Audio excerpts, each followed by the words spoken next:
morning, everyone, and thank you so much for joining me. This week, we are going to focus on the recruiter.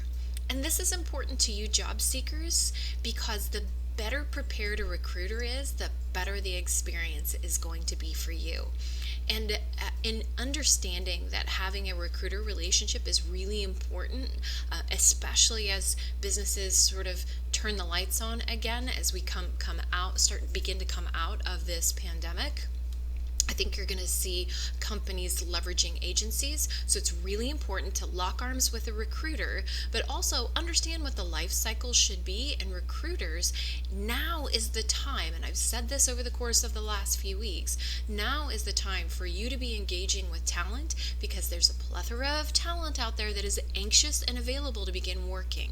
So we're going to go over, and I'm going to show you a visual in just a moment of what I believe is the life cycle. And yes, there are number of different other sort of administrative functions in this life cycle, like payroll and sort of operationally functional items that go in the middle of this life cycle. But this is what I call the human life cycle. I believe that this is a human industry. It's perfectly imperfect, but we've got to focus on ensuring that our candidates feel like gold. And so my life cycle is going to be focused on the things that humanize the process and ensure that we have a candidate who feels cared for and feels appreciated.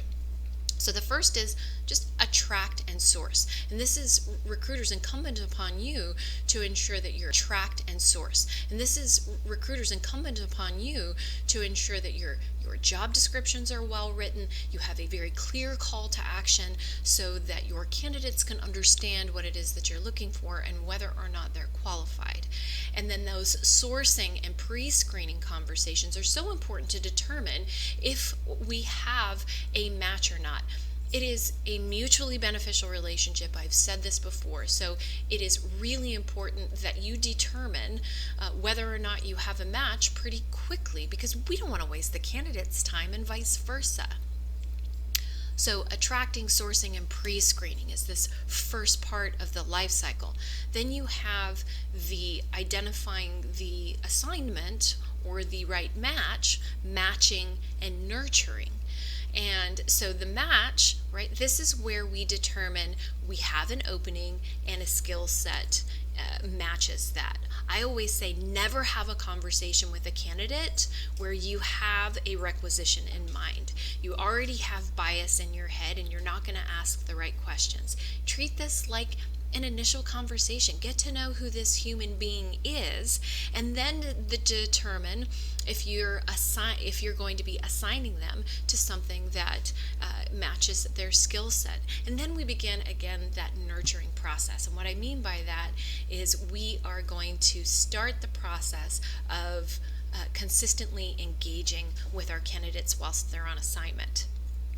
And that moves us into the continual engagement, and then we want to capture a referral from there. The best referral you can get is by somebody that is actively on assignment and is really happy with their assignment.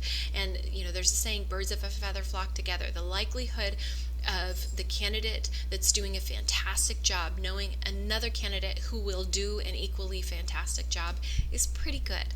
So as we begin the nurturing process and then the continual engaging process, we want to then look at capturing a referral.